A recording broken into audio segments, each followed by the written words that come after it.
Hey, Rob here from the Rockford Report. Today, we've got Ian Schaefer on, the pickup artist, as he talks about this week's pickups and drops and just overall free agency and waiver claims.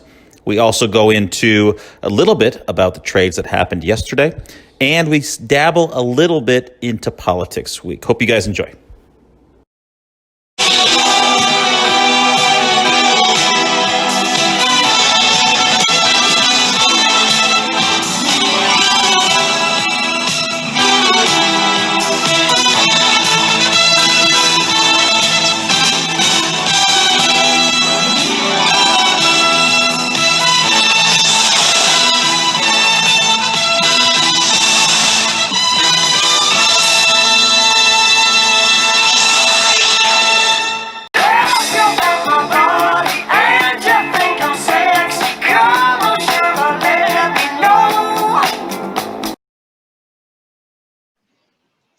Ian Schaefer, happy Wednesday. We're here with the pickup artist. What's up? I wish I were a pickup artist back in the day. That would have been nice. You picked up Stella. That worked, right? It's true. It's true. And now I get to live the dream in fantasy. So, Pickup worked out pretty well for you. Well, hopefully you are. Well, I know things have been busy with you at work. It's freed me up a little bit this week work-wise to make some trades. We had some trades yesterday, obviously. The main story is Yusuf pulling off two relatively big trades. And then Kenny and I were both kind of part of those. And what was your initial reaction when you saw that come through? Honestly, I couldn't figure out who was buying and who was selling, kind of, who was going in for this year, who wasn't. I mean, I think it's kind of obvious that after looking at a little bit that Yusuf is looking toward next year. But I think trades are so hard to evaluate in the moment. Like, it's easy to fly off the handlebars and, overreact to what's happening. But the fact is, like, we don't know how this is all going to play out. I mean, I think, was it you and I who were involved in a big, like, Colin Kaepernick, David Wilson trade before, like, a season? This is like 2014. Yeah. And it's like, that seemed like the biggest thing, and it turned out to be, a lot of nothing, actually. So, I mean, so let's look at your trade. Like, Happy gives up Christian Kirk, Travis Kelce. By the way, I mean, Travis Kelce has been in the Carl his whole career. I know, he's a lifetime. He's got a lifetime membership. I mean, I remember when he was a rookie, he had to sit out. He had a microfracture surgery on his knee. He had to sit out, but I was excited about him. I mean, I watched him. I actually went back and watched some YouTube of him with Cincinnati, and he was just a baller. You could tell. So I drafted him. I think it was in the 10th or 12th round, and I actually kept him the following year. And then Yusuf drafted him, and unfortunately, like, I had him when he was kind of, fake Gronk. Yeah. He still hadn't made it, and then Yusuf got him, and he just blows up. So farewell to Kelce in the Carl. But so Christian Kirk, Travis Kelce, and then Rob, you gave up Rojo, and Michael Thomas is the big name. Like, when I'm looking at these trades, it's like, who's the stud? And Michael Thomas is the stud here. Kelce is, I mean, he's up there too. So it's basically Michael Thomas for Travis Kelce. I don't know. Let me ask you, what were you going for in this trade? So I was talking to, and still am, a couple of different options. But what I liked about this trade for me is I was kind of soured on Thomas. He's been banged up all year. Trade talks, that's probably not going to happen. But I became a little weary of Thomas. Just injured. There's obviously a rift going on. Seems like they're at the Saints. He's punching teammates out. So I was willing to move him for the right thing. And I know I wasn't going to get a dollar for dollar. I was going to have to pay, maybe get 90 cents on the dollar, 80 cents, just because of where we're at right now. So when Kelce's name popped through, I was like, perfect. First off, Kelce is good enough to make this trade for, and then B, tight end's a premium position. And now I have two premium position things that you don't always think of, tight end and defense, where I'm going to be probably better than everybody else in the league most weekends, or at least close to that. And so that bridges the gap with the shaky quarterback play, or maybe my third receiver. The other part of this, which I don't know if Yusuf thought about this or not, he probably did because he's a pretty smart guy, is when Fournette's been healthy, Rojo's been a part-timer. when Fournette has been unhealthy, Rojo has went off. And so when I watched last week's game, I saw Fournette. Man, Fournette played almost the entire second and third quarter, looked just as good as Rojo, is a better pass catcher, which I know is a very big for Brady, because Rojo dropped one. He came right out of that game, and Fournette was in there for a long time. And so I think there's a possibility there. It's going to be a true share switch. So if you look at the numbers, when Rojo's sharing, he's between 12 and 17 points per week, which is fine. That's great, but you're not winning a title. Hey, I'll take that. Yeah. So, but, again, if Fournette gets hurt again, then Rojo could be 25 to 30 every week, and that's a big win for you. So that was my thought process. Like, man, this looks like a timeshare. I can get Kelsey and Thomas, and then Kirk, it's a nice throw-in piece. He can be a third, fourth receiver for you, no problem. And so that's where it went down. I just thought it was a good shift. I think it works on both fronts. I think it could work really well for you. It could work really well for me. I don't see a lot of downside for either team there. It's kind of a shift of good pieces. So that's kind of what my thought process was. I mean, yeah, you asked how I felt. The first thing I thought is, oh, shit, I got to face Michael Thomas at the end of the year. Welcome, Michael Thomas, to the call. I think, you know what? You're right on Rojo. I mean, Rojo's not going to be catching balls. And Fournette, I don't think he's not the best pass catcher, but he proved last year he could. I mean, I forget how many balls he caught, but he was up there, maybe 60 balls or so. 60 or more. He had 6 on Sunday, and good doing it. Yeah, I mean, I think Aaron's called him the nickel running back. Yeah, which I think means he is the pass catcher. Right. So yeah, I think this will work out well for you. Christian Kirk, he's been a huge disappointment for me this year. Like I had him rated pretty high. He was, I would have drafted him.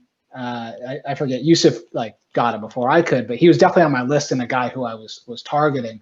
He's been a pretty big disappointment. Touchdowns have bolstered him the past 2 weeks. The whammy against the Jets or against Dallas, I think that helped. And yeah, I mean, he has 7 catches and 4 touchdowns over the past 2 weeks. So yeah, he'll regress there, but who knows? It could be he could emerge in the second half. That Arizona offense is looking pretty good. So we'll see how that works out.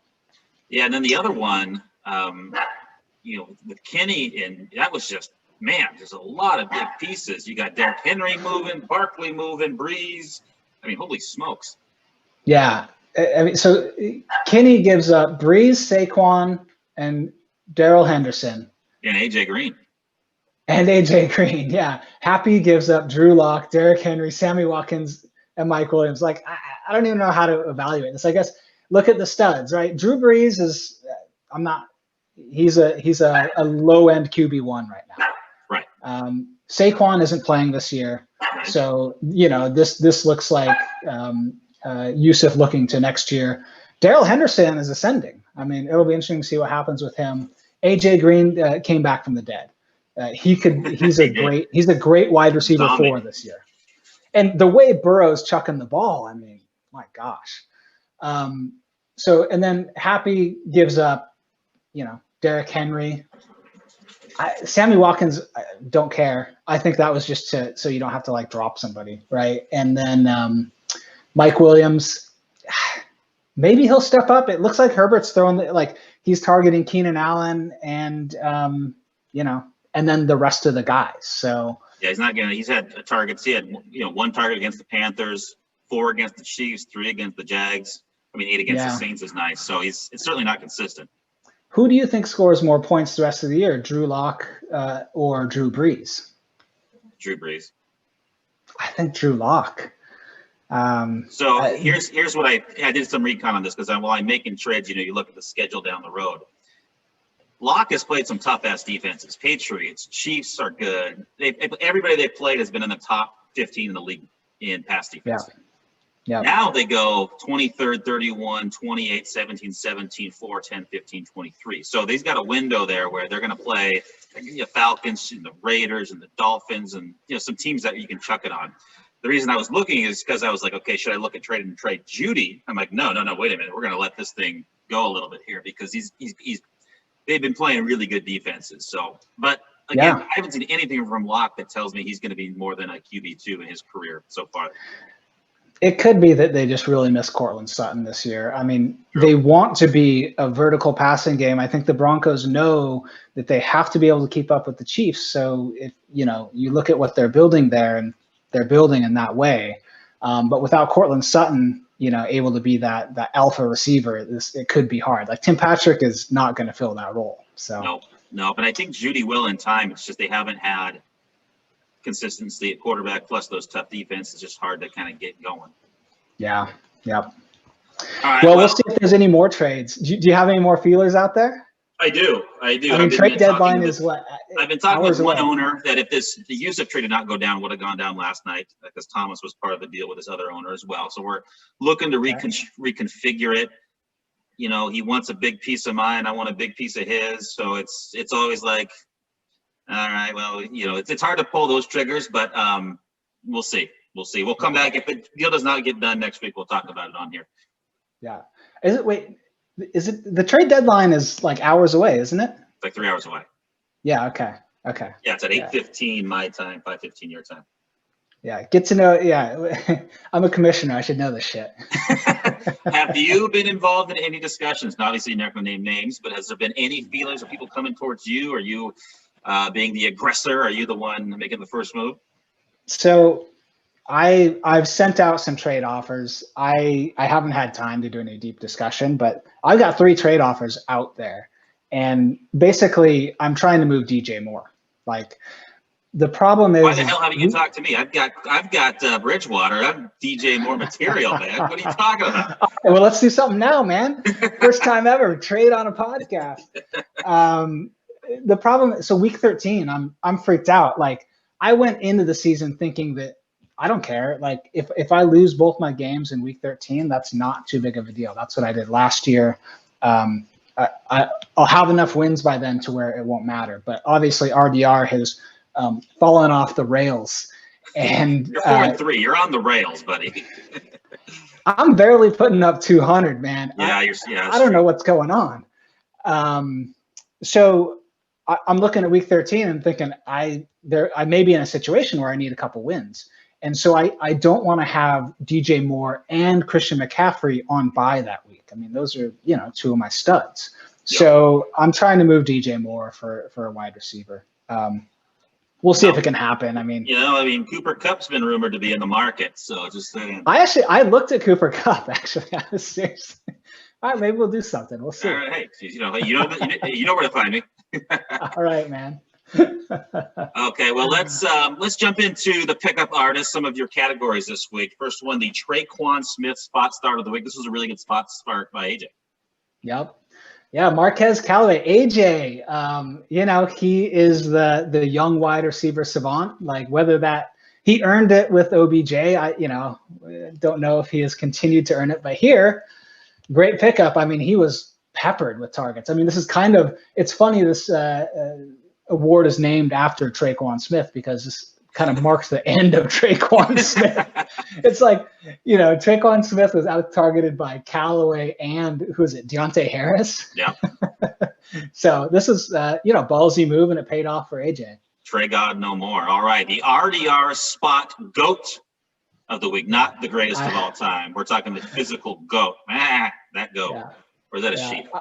I've renamed this the RDR spot GOAT because I have been king of starting horrible players this year. Demarcus Robinson. And this one hurt personally because I talked a little bit of shit about Mecole Hardman. You did?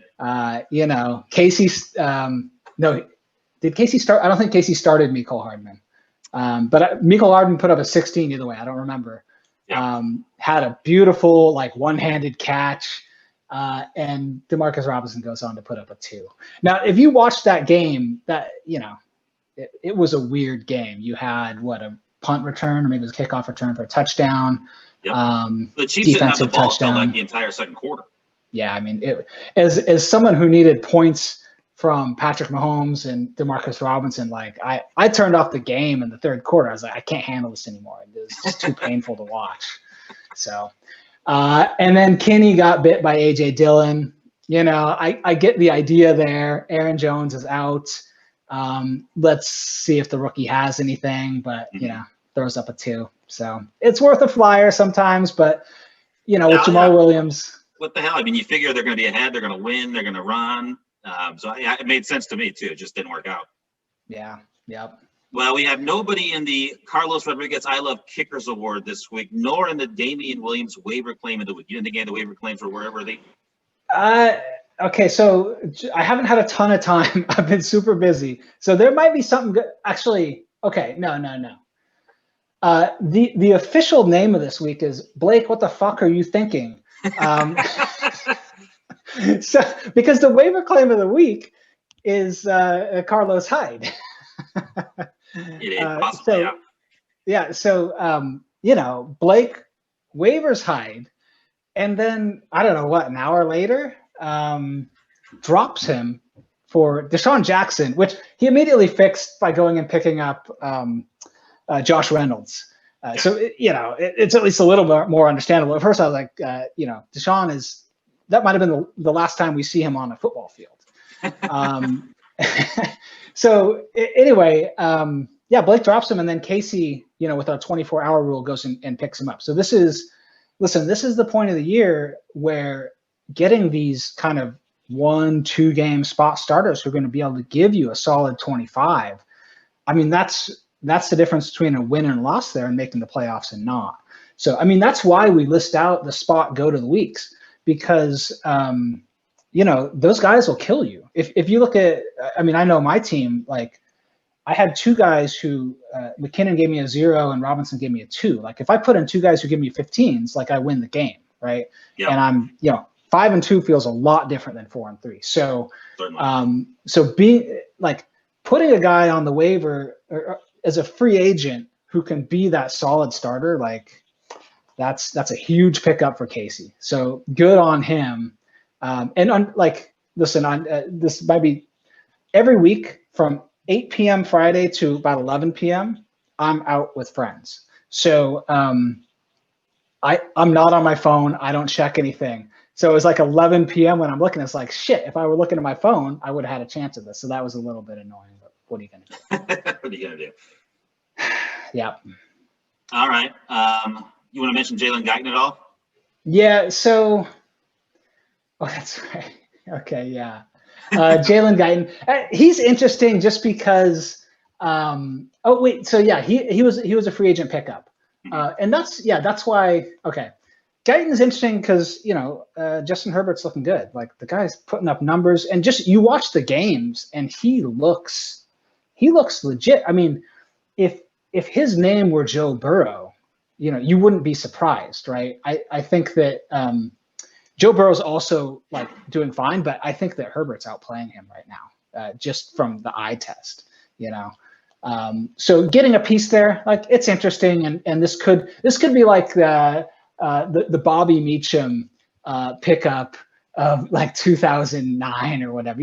Like they're not a great player, but they can put up numbers for you down the stretch and be a good fourth. Yeah, I got him pulled up now. He's had a total of 13 targets this year, but in those 13 targets, he's got 3 touchdowns, a couple whammies, and he had 2 games over 25 points. So it's a guy that it's kind of an all or nothing kind of thing, and it's a guy worth rostering right now, I think. It's interesting. We were talking about Mike Williams before. Like, I mean, that should be Mike Williams' role, but Guyton seems to be playing that role, or at least making a foray into it. So we'll see where it goes. Undrafted out of North Texas. I didn't even know who he was until I had no idea. I'd never even heard of him until I think his very first catch I ever seen made was a whammy. So yeah. Well, we've got Raw Dog, my favorite category, the Raw Dog No Kicker Award. We've got 3 this week: Randy and Ian and J-Tex. Yeah. Congratulations to those guys. I think 2 of those 3 won. Well, Randy and I played each other, so only one could win. Okay. Randy and I have kind of a running tradition of raw dogging each other, and it's always a fun time. All right. Well, hey, you guys do what you got to do. Our CJ Mutter Anderson pickup of the year tracker. We have a new number 1. Talk about who's on top now. Moved Travis Fulgham to the top. I got a chance to, he was in a island game on Thursday night, and Yeah, it had a easy, not an easy drop, but a touchdown drop. But other than that, looked great with Deshaun Jackson going out, Alshon Jeffrey, supposedly on the trading block. Rager's coming back. We'll see how that plays in, but he kind of is checking all the boxes of, I won't call him an alpha receiver, but a number one receiver. He looks good. Not a bad pickup. Legit to me. So yeah, I can understand. My boy James Robinson's a little upset. He's still at 3 after throwing up a 46 against the Chargers last week. But hey, we like to keep him under the radar here. We want to finish strong, not be in the middle strong. So you've got Claypool at 2, Robinson at 3, Gaskin at 4, Henderson with Kenny at 5, Mike Davis with Los at 6, and that's going to be trending downward, of course, as CMC comes back. And then Indy at 7 with Jeff. And I can't argue with any of those. I think probably the 2 most important guys on this list right now are Fulgham and Claypool, with Robinson and Gaskin probably right behind there. Robinson's up there. I mean, it's interesting. Claypool, we saw what happened to Claypool this week. Some people, Tennessee put a lot of attention on him. I think they had like a safety over the top. So they finally realized that Juju is not the number 1 there. And we'll see how that plays out. I mean, Deontay, hey, at least he didn't get hurt in the first quarter after giving me 1 point for the 3rd time this year. He made it at least through an entire game and then got hurt. But it was interesting seeing what happened with that foursome in Pittsburgh. The Pittsburgh offense, I think, is really interesting this year. I have Benny Snell on my roster because that Pittsburgh offense is really good, and I think they can be pretty prolific. When James Washington is your 4th receiver and he's playing, 13 snaps because you've just got all this talent, like having a chip there is good. But James Robinson, impressive. I wouldn't be surprised if he moves up next week. He doesn't come off the field. He plays 1st, 2nd down, 3rd down. He's probably covering punts and kicks too. He just does not come off the field. Well, so what is it? Divine Ezigbo. Yep. He's the number 2 there, and then Chris Thompson comes in sometimes. Yeah, Chris Thompson. He might have been a scratch last week, though. I was watching a lot of that game because of my affiliation with the Robinson team, and I didn't really see him out there. Yeah. By the way, speaking of Jacksonville backs, have you heard about Raquel Armstead? I have heard of him. So he was out on the COVID list, yep. And he's actually been in and out of the hospital because of COVID. No kidding. Yeah, it's politics week, so let's talk some politics, man. Why is he not at Walter Reed getting this super expensive, not available to the public medication, and just get over COVID? Don't let it dominate your life, Rob. Come on, man. Well, hopefully in the time we do this next week, we'll have a new fearless leader that we can all adore and respect and not make jokes about and doesn't embarrass the country and big fat slob fuckface guy.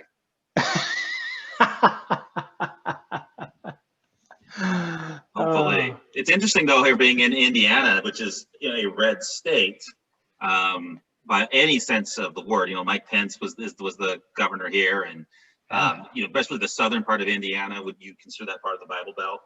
So it's definitely a more conservative area, which is the only drawback so far to be in here is it's the Midwest is generally considered to be very it's purple. And for the most part, Indiana's a blue state. Ohio can flip either way. Michigan's typically blue, but there's a lot of red there. But yep. This is definitely the centralized red state. So you see a lot of Trump, stuff in people's yards. And we got a couple within this neighborhood we're in. There's probably about 150 houses. You got 2 people with the Trump flag hanging over the.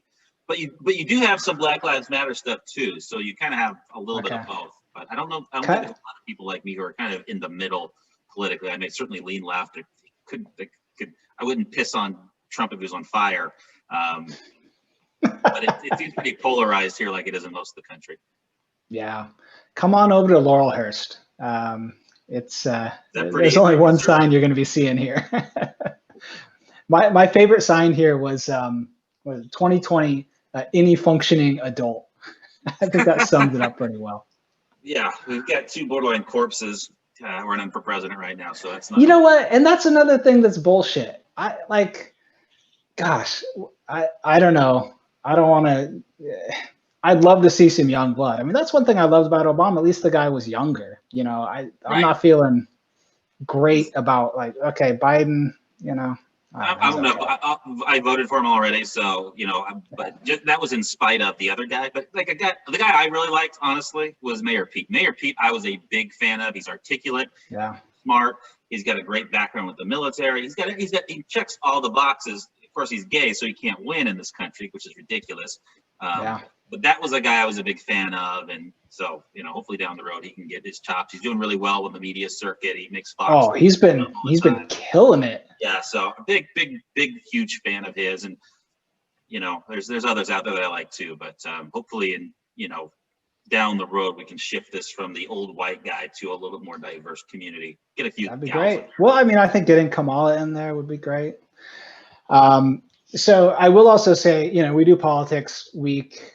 I think most years. I miss Gisty during politics week. Check his Facebook, man. He's getting more radicalized every day. All right, man. I deleted my Facebook account once we got SKFL off of it, so I'm happy to not see that shit.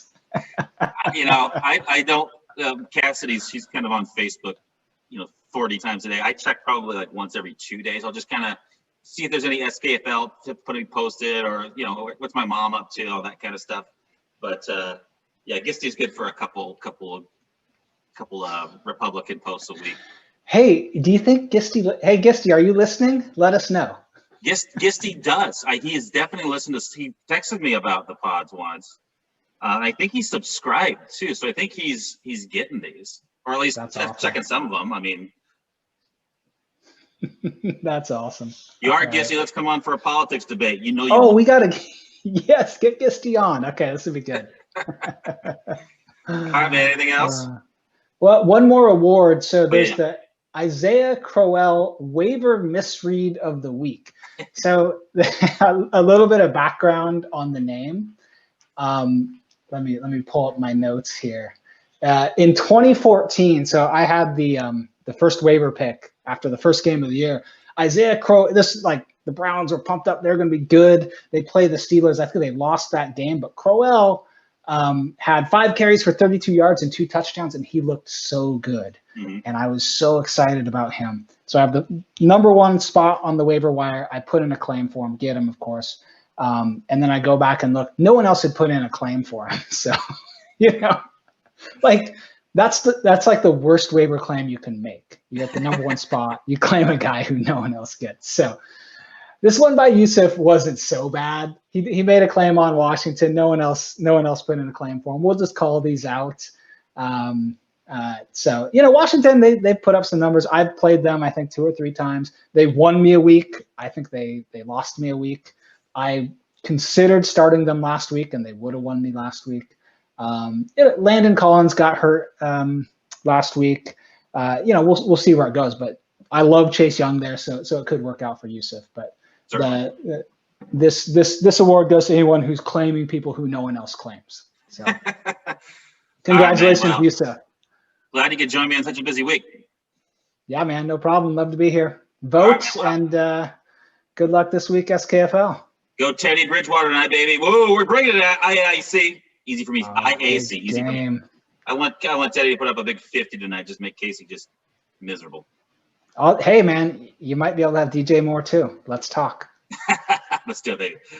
All right, man. Have a good one. All right, later.